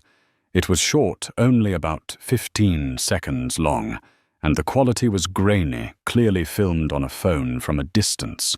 The video showed a man and a woman standing outside a sleek, modern apartment building at night. They were arguing. The man was Julian. The woman was beautiful, with striking dark hair and a furious expression. Amelia's heart began to pound in her chest. She recognized the woman. She had seen her once or twice at company functions. Cassandra, an analyst from his firm. The audio was faint, but Amelia turned the volume all the way up, pressing the phone to her ear. "Can't just throw me away." Cassandra's voice was high and shrill. "The deal is done, Cassandra. It's over." Julian's voice was cold, dismissive. "Is it? Or are you just scared?" Scared your perfect little wife will find out. Her perfect little life is a complete and utter lie. The video ended. Amelia stood frozen in the middle of the baby boutique, surrounded by soft pastels and cheerful animal motifs. The air left her lungs. A cold, terrifying dread, far worse than any anxiety she had felt before, washed over her. A lie. Her perfect life is a complete and utter lie. Her hands shaking, she stumbled out of the store, nearly colliding with another shopper. She hailed a taxi, her mind racing, trying to make sense of what she had just seen. An argument. It could be work-related. Cassandra had just been fired. Julian had told her for poor performance and a bad attitude. Maybe this was just the fallout from that. But Cassandra's words. Scared your perfect little wife will find out. The words echoed in her head, a venomous chorus. No, it wasn't possible. Julian loved her. He was the father of her child. They were building a life together. This woman, this Cassandra, was just a bitter, disgruntled ex-employee trying to cause trouble. That had to be it. But the seed of doubt once planted had taken root, and it was growing its thorny vines wrapping around her heart. When she got home, the penthouse felt different. It was no longer a sanctuary. It felt like a stage, a beautifully decorated set for a play in which she was the unknowing lead. She walked into Julian's home office, a space she rarely entered. It was as immaculate as ever. She ran her hand over his desk, her eyes scanning for, she didn't even know what. Her gaze fell upon his briefcase, which he had left by his chair. On a sudden, uncharacteristic impulse, she opened it. Inside were files, a laptop, a leather-bound notebook. She picked up the notebook. His handwriting, a sharp, decisive script, filled the pages. It was mostly meeting notes, market analysis numbers. And then she saw it. Tucked into a side pocket of the notebook was a receipt. A jewelry receipt dated 2 months ago. It was from Cartier. The item purchased a Trinity ring. Amelia's breath caught. The Trinity ring. 3 interlocking bands of gold, a symbol of love, fidelity, and friendship. It was a beautiful, romantic piece, and Julian had not given it to her. Her mind flashed back to the video, to Cassandra's hands gesturing angrily. She remembered seeing the glint of gold on her finger. 3 interlocking bands. The blood drained from Amelia's face. She sank into Julian's leather office chair, the receipt trembling in her hand. This wasn't a disgruntled employee. This was his mistress. The late nights, the business trips, the sudden distance.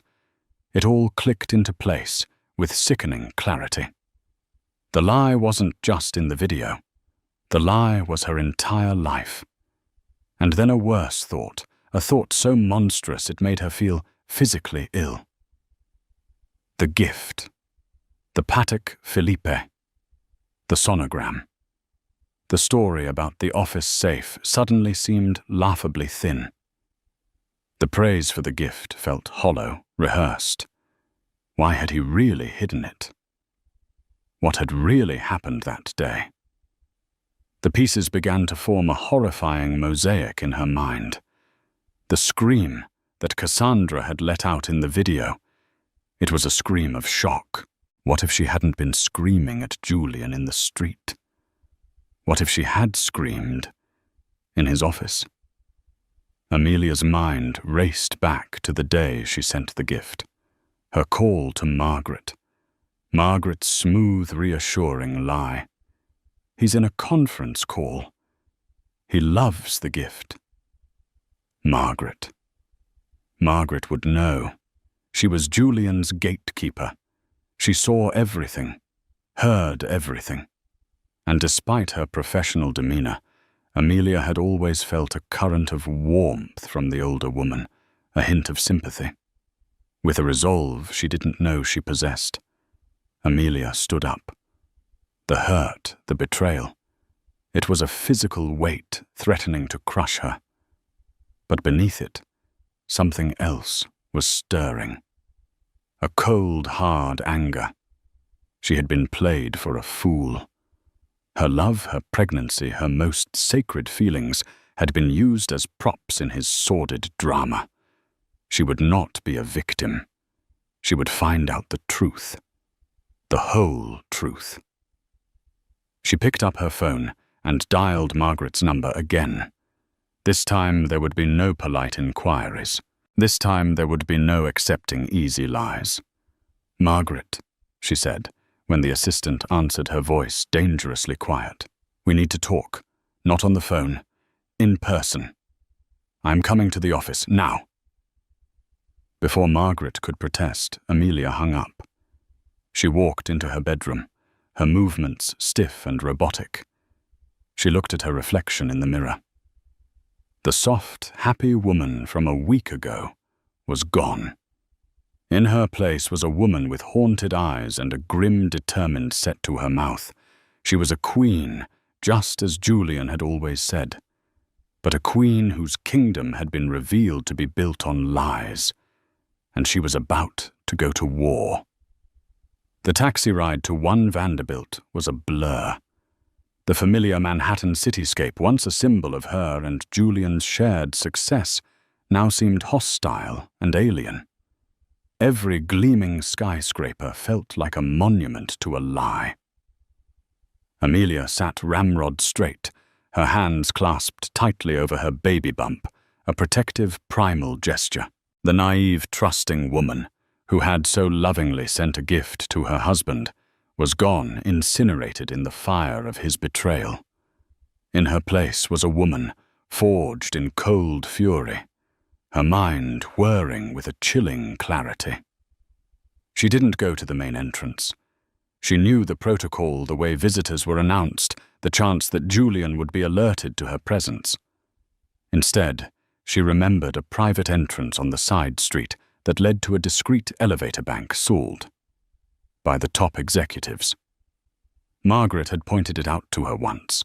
It was a small detail, a piece of insider knowledge, and she would use it. She was done playing by the rules of a game that had been rigged against her from the start. When she stepped out onto the 48th floor, the atmosphere was thick with a tension she could now finally understand. The whispers she might have once dismissed as office gossip now sounded like echoes of her own humiliation. She saw the sideways glances, the sudden silences as she walked past. They knew. They had all known.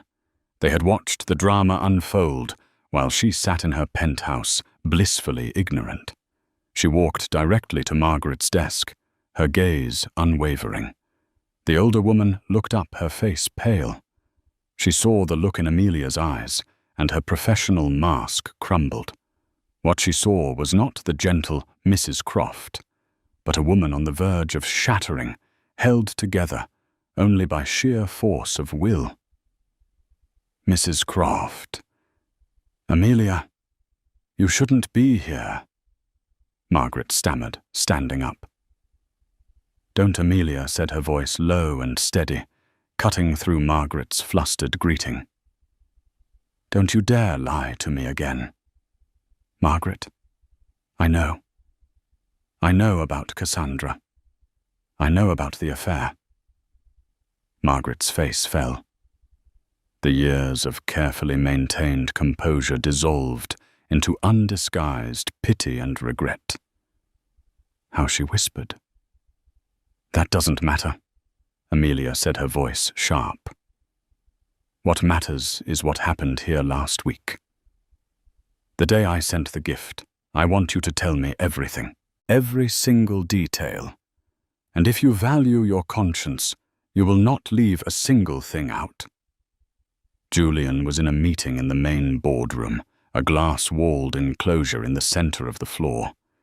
He was visible to them, pacing, gesturing, commanding the room, completely unaware of the reckoning that was taking place just 50 feet away. Margaret hesitated, her eyes darting nervously towards Julian's office, Her loyalty, her job, her entire life was tied to that man. But then she looked back at Amelia. She saw the profound pain in her eyes, the slight tremble of her hands resting on her pregnant stomach. She thought of the beautiful, heartfelt gift and the ugly, violent way it had been desecrated. The lie she had told Amelia over the phone had been eating at her for a week. The guilt was a heavy, indigestible stone in her gut. "He made me get rid of it," Margaret said, her voice barely a whisper. Amelia's blood ran cold. "Get rid of what?" "The gift. The watch. The picture of your baby." Margaret's eyes filled with tears. Cassandra was in his office when it arrived. She thought it was for her. She opened it, and she saw the sonogram. She screamed. The whole floor heard it. It was a disaster. The scene played out in Amelia's mind, a horrifying, vivid nightmare. The woman who was sleeping with her husband, her hands on the picture of their unborn child. The scream, the humiliation. It was infinitely worse than anything she could have imagined. And Julian. Amelia pressed her voice devoid of emotion. "What did he do?" "He fired her. Right on the spot. Then he gave me the box and told me to make it disappear. He was terrified you would find out." "Where is it now?" Amelia's question was like a shard of ice. Margaret swallowed hard. She reached down into the bottom drawer of her filing cabinet, a drawer she had kept locked all week. She pulled out the Patek Philippe box and placed it on the desk between them. Amelia stared at it. The elegant wrapping paper was gone, replaced by the stark lacquered wood. It looked like a tiny coffin. With trembling fingers, she opened the lid. The magnificent watch was there, gleaming cold and unused. Beside it, tucked away, was the silver frame with the sonogram and her handwritten note. She picked up the note. "My soul, your soul.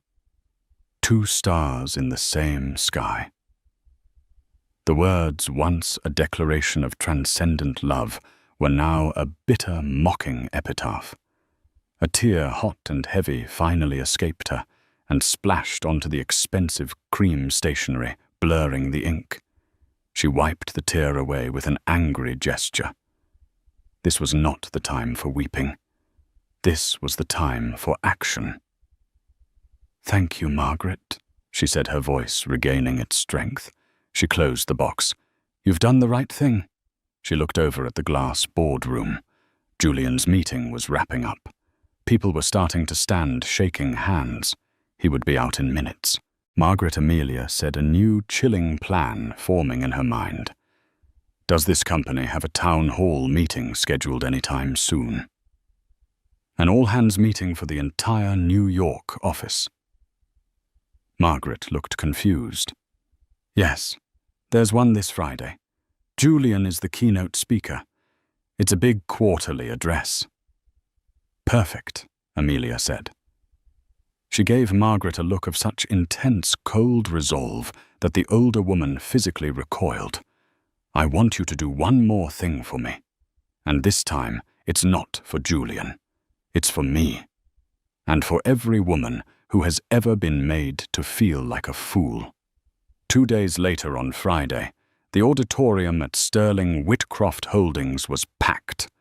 Hundreds of employees, from fresh-faced interns to seasoned senior partners, filled the tiered seats. There was a buzz of anticipation in the air. The quarterly town hall was a major event, a chance to hear directly from the CEO. But today, the anticipation was laced with something else, gossip. The story of Cassandra's dramatic screaming exit and swift dismissal had spread like wildfire. Everyone knew something had happened, but the details were murky, speculative. Julian Croft stood at the podium on the brightly lit stage, looking every inch the powerful, confident leader. He was dressed in a bespoke suit, his voice resonant and assured as he spoke about quarterly earnings, market projections, and the company's bright future. He was in his element, the master of his universe. The chaos of the previous week firmly behind him. He had dealt with Cassandra. He had placated Amelia. The storm had passed. He was just moving into his closing remarks, a rallying cry about integrity and teamwork, when the main doors at the back of the auditorium swung open.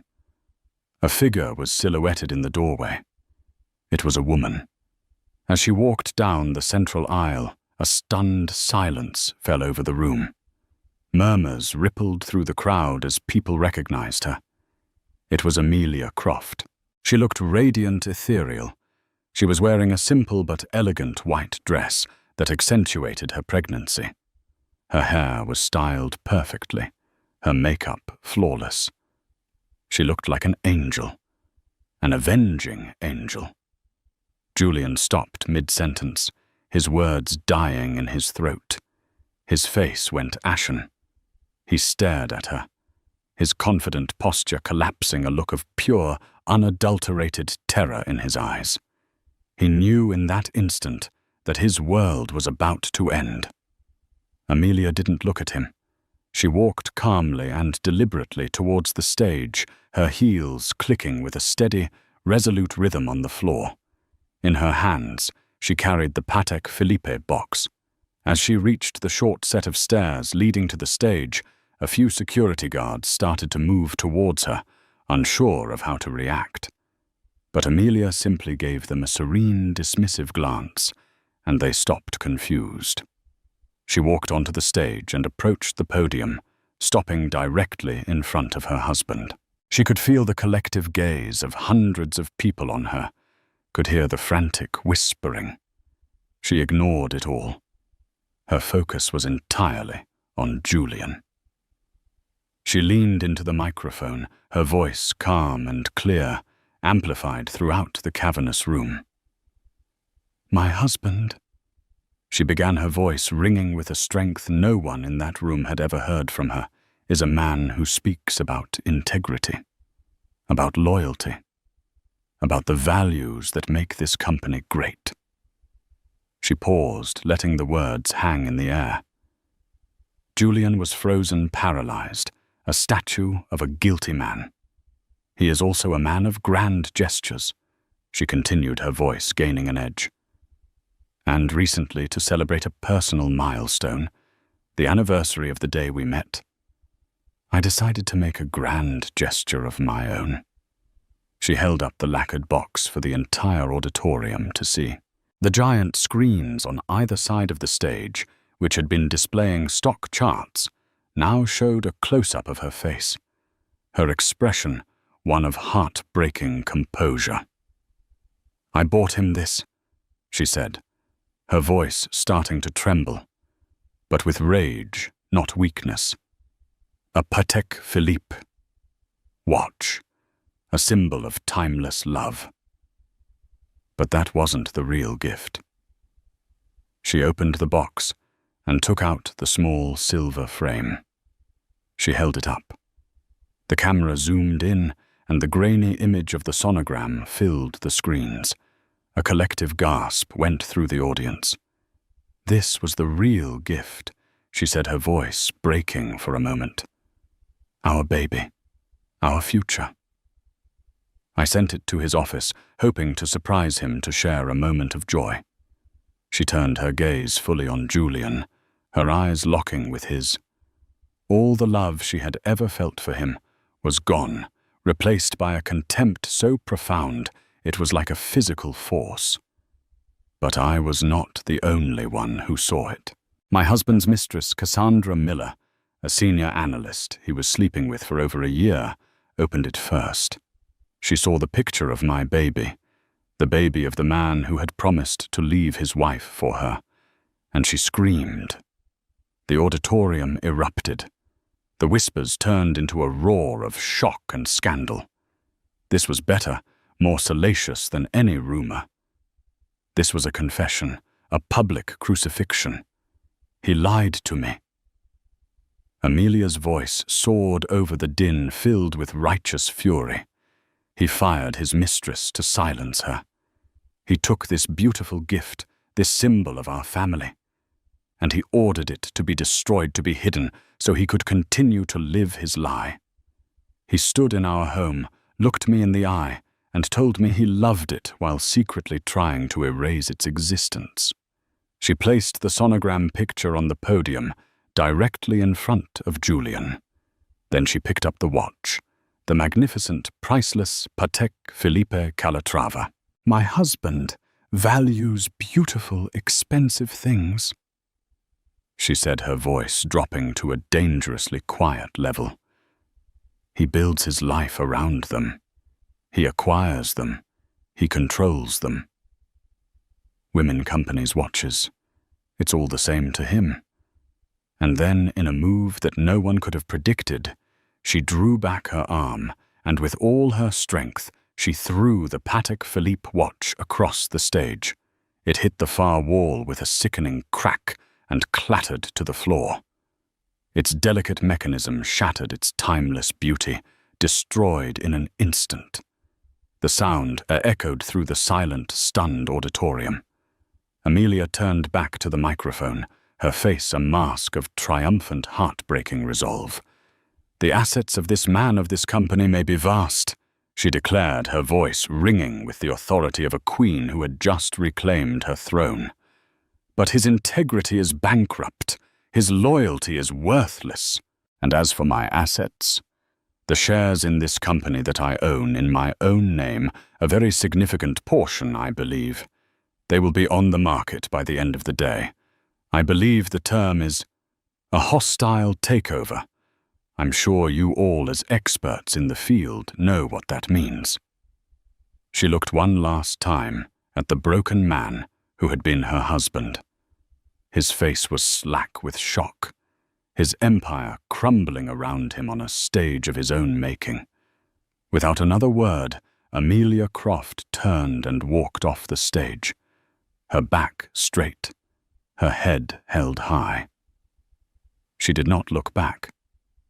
She walked out of the auditorium, out of the building, and out of the life that had almost destroyed her, leaving behind a storm of her own creation. The Queen had not just left the board, she had flipped the entire table. Amelia's story is a powerful reminder that the truth, no matter how deeply buried, always finds a way to the surface. It's a story of devastating betrayal, but also one of incredible strength and the fierce, unyielding power of a woman reclaiming her own narrative. The shattered watch was more than just a broken object. It was the sound of a gilded cage being smashed to pieces. What happens next? Does Julian's empire truly crumble? Does Amelia, with her newfound power and the impending birth of her child, find a new kind of happiness?